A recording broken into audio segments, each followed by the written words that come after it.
Welcome to Daily Life Connection. Thank you for joining me as we continue to explore this amazing story found in Luke chapter 15. In verse 11, Jesus begins his story. And the first thing he says is this: there was a man who had two sons. There was a man who had two sons. In other words, a father. In the beginning, there was a father and his children.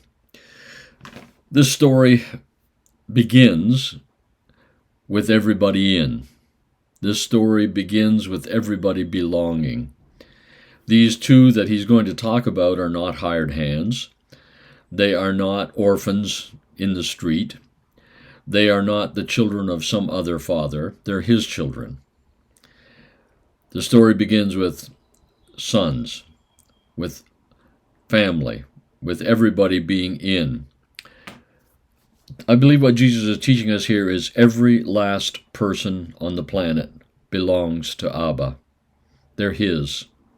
He created them. They belong to him. They're his children.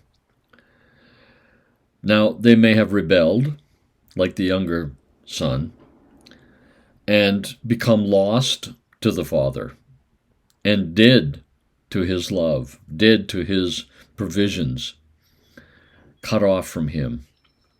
Or they may be like the elder brother who became religious, and in his religion he was cut off and dead to the Father.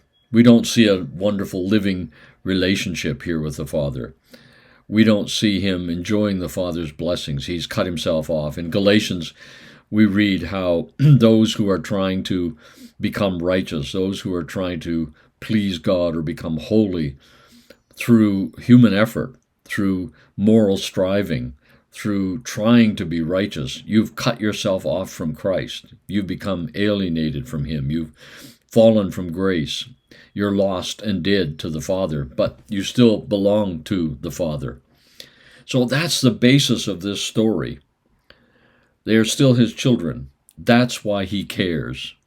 That's why he cares. That's why he will do everything and anything to bring them back, to find them, to restore relationship with them, to bring them alive to who he really is. Oh, that's so powerful in this story. You see, I believe that in verse 1, when Jesus, it says that the tax collectors and sinners were gathering to Jesus, they were coming around him, they were associating with him. It's because they saw something in him that brought them alive. There was an aliveness about him. Jesus said, I've come that you might have life and have it to the full. And so being around him, people were experiencing that life. They were experiencing a foundness and an aliveness that they hadn't had before.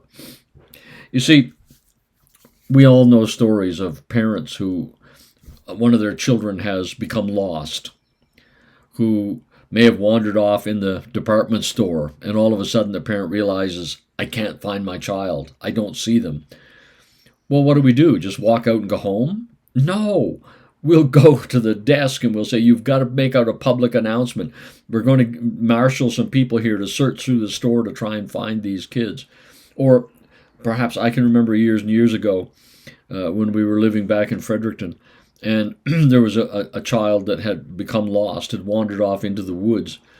And they marshaled the whole town, that whole part of the city.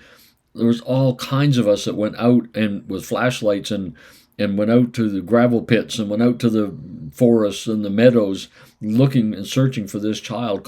The parents were desperate for that lost child to be found. And that is exactly the heart of the Father. That's his Father. For both of these sons, he longs, he's passionate about restoring them, about finding them, about bringing them alive again. That's how we relate to all the people around us, in our workplaces, our schools, our communities, our churches. Those who are lost to God, who aren't alive to his reality of his presence and his love and his grace and his mercy, those people, they still belong to him. They're his children. He's desperately seeking them. It says that the Son of Man came to seek and to save or to restore or bring back to wholeness those who are lost. Those who are lost. It doesn't make them enemies of God. It doesn't make them cut off from God. They may have cut themselves off from God, but he hasn't cut. See, that's what Jesus is communicating here by accepting these people and eating with them. He's communicating God hasn't cut you off. You're still his. You still belong to him. And that's the good news of this story, that there was a certain man who had 2 sons. In the beginning, they belonged. And every person we know of, including you and me, we belong. We belong to Abba. Even when we become religious or rebellious, even when we become lost or dead to him, we still belong. And so that's the whole point, is God is on a major search and rescue mission. And he invites us to partner with him in relating to the people in a way that shows them how good it is to be reconnected, to be found, and to come alive to him. Well, this is an amazing story, isn't it? Let's think about this one today, and we'll talk again tomorrow.